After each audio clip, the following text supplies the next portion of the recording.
Hey y'all, my name is Kayla and welcome to my cozy chaotic corner of the internet. In today's video, it is Tuesday, November 26th, just before 7 in the morning, and the round 2 of the Goodreads nominees should be out. My plan for this video is to build a quick little TBR, just something to delve into over this holiday weekend while I have nothing but time on my hands. Now, I feel it's worth mentioning a little disclaimer that while I do have a Goodreads profile, I personally don't use Goodreads anymore. But with that noted, let's hop into my Goodreads profile. I'm thinking that what I want to do is to pull books for this little reading list from genres that I don't personally read heavily into. So that specifically is going to be thrillers, mystery, horror. Let's click on in and see what's going on, shall we? Final round ends in 5 days. Woo! So in about a week, we'll know who the winners are. Even though I'm not going to be pulling a book from mystery thriller, I do still want to look into them. But let's do it. Let's just click onto fiction and see what we get. Fiction is a genre I don't really read a lot, which is kind of interesting because fiction is one of those genres that I have a love-hate relationship with because technically anything that's made up is fiction. So everything falls into here, but then we get more specific with other things. And the crazy thing is with literary fiction, most of these could fall into specific genres. I have a love-hate relationship with fiction because I think there are a lot of great works out there that technically fall under the fiction umbrella, but I just kind of wish they were put in more little boxes.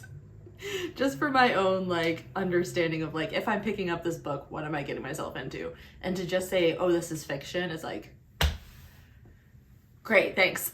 Okay, so scrolling through this, I already know I haven't read any of these, but I actually just recently watched a video where someone was reading Welcome to the Hunam Dong Bookshop, and it sounded interesting. The one thing that's making me hesitant about choosing this book out of the fiction nominees is that it's multi-POV, and that can be so hit or miss with me. But this is such a cute little book. We might have to go with that one. Yeah, none of these other ones are really calling to me. So I think for this one, I am gonna go with Welcome to the Hunam Dong Bookshop. I think for round 1, I did vote in round 1 and I was just kind of picking willy-nilly. But for round 2, I feel like I should only vote for books that I actually read. Okay, next we're gonna hop into historical fiction. Historical fiction is a genre that I read sparingly. It's not one that I've read a lot of in not only my life, but just even this year alone. I think this year I technically read 2 historical fiction books, but let's see.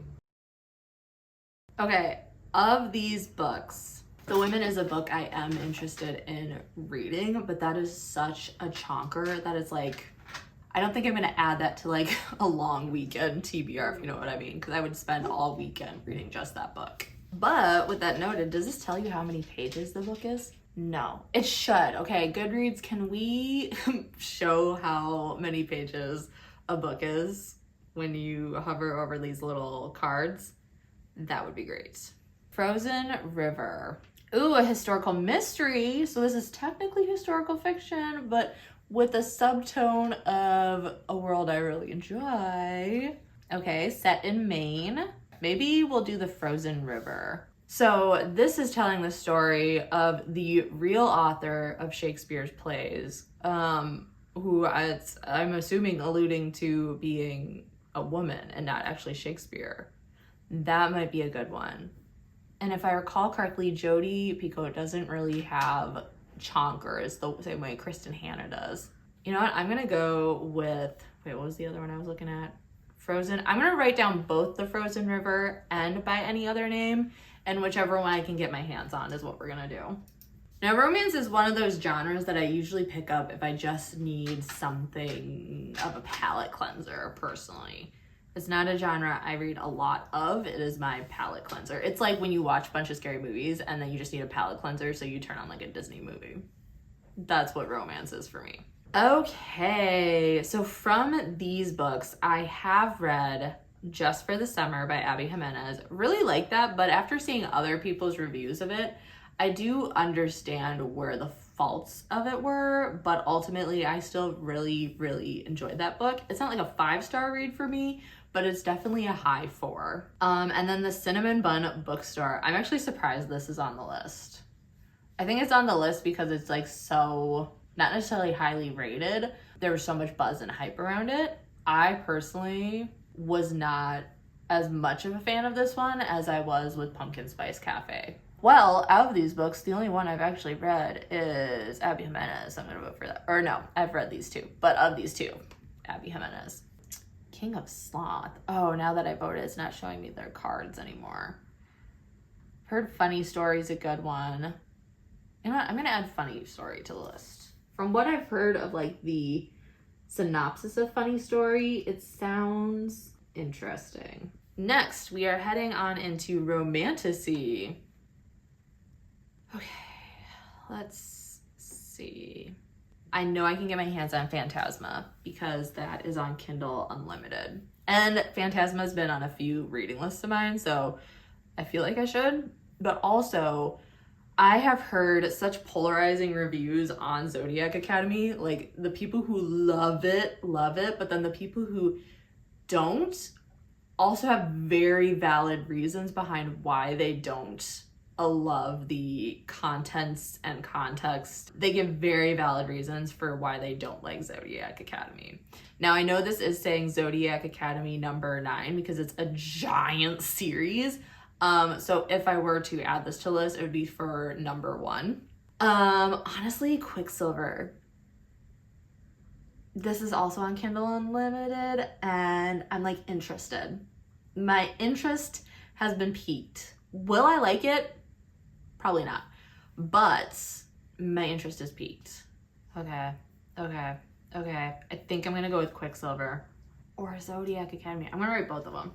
I'm gonna write all 3 of them. I'm gonna include Phantasma as well, just because that has been on a few of my reading lists. Okay, next we have fantasy. I actually own a lot of the books in the fantasy world, in the fantasy nominees, but I haven't read them. Five Broken Blades, from what I hear, is just more of an adult version of Six of Crows. Lost Story I own. Tainted Cup I own. Oh, those are the only 2 I own. Map of the Otherlands I've read. Tainted Cup, because I own it, and I've owned it for over a year now, so I feel like I should read it. Okay, now I'm gonna vote for Map of the Otherlands because it's the only one I've read. Okay, sci-fi. If I recall correctly, the initial nominees on this were none of them I was interested in. The only one that I'm even mildly interested in is Antibot, and even that I'm not very interested in. Let's read about some of these. Okay, Stardust Grail. I don't know how I feel about aliens. I've never read an alien book. Setting Sail on Lake Superior, which, if you don't know, is one of the Great Lakes that Minnesota is attached to. The earth from here is like heaven. It flows with color. No. And the Gripping sequel. It's a sequel. Okay. I don't know how I feel about speculative anything. The Family Experiment. Okay, in these blurbs, can we get rid of from the acclaimed author? Like, I don't care. I just want to know what the book is about. Another speculative, but it's a speculative thriller. Okay, I think I'm gonna actually add this to the list. Look at me. I'm like, I'm not gonna read from this genre, and then every book I'm picking from other genres have thriller or mystery as the underlying tone. Still technically not picking from that genre. Young adult fantasy. Okay, so of these, I have read none of them. But I own Ruthless Vows.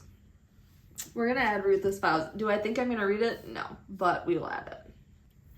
Okay, young adult fiction. I don't think I'm gonna pick anything from this genre, to be frank with you, but we'll scroll through and see what there is. Cute. Okay, I'm not gonna vote on any of these. That's Not My Name sounded interesting, and that's a dope cover, but I'm not gonna add it to the list.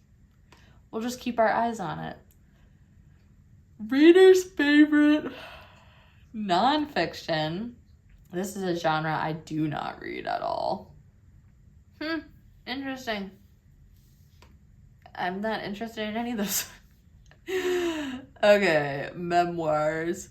Okay, and then history biography. Again, American Scary. That could be interesting, actually. Details the rise and enduring grip of horror in American literature, cinema, and other things. I actually think I want to add American Scary. That sounds interesting. That is the end of the lists. Again, I only wanted to vote for books I've actually read, obviously, and also books that I read and enjoyed. So that's the end of our Let's Build a TBR based on round 2 of the Goodreads Choice Awards. And on our list of books to potentially crack at, this is a long list, so the reality of me actually opening all these books, slim to none. But I think at minimum we can crack open 1 or 2 depending on the length. So we have For the World of Fiction, Welcome to the Hinam Dong Bookshop. For historical fiction, I pulled 2 books, which is By Any Other Name and The Frozen River. For romance, I selected Funny Story. For romantasy, I selected 3 because I'm an indecisive biatch, and I picked Quicksilver, Phantasma, and The Zodiac Academy. For fantasy, I selected Tainted Cup. For science fiction, I selected The Family Experiment. For YA fantasy, I chose Ruthless Vows. And for history, I went with American Scary. So, to be honest, of all the books on this list, the 2 I'm most interested in is the science fiction choice of The Family Experiment and the history choice of American Scary. So, I think this is just going to be a game of what books I can get my hands on. Thank you guys so much for watching this video. Let me know in the comments down below, what are your Goodreads Choice Award nominees? Like, what books are you surprised were on the list? And what books do you think should have been on this list? Thank you guys so much. I will see you in the next video. Goodbye, goodbye, my friend. Goodbye for now. Our day is done. Bye.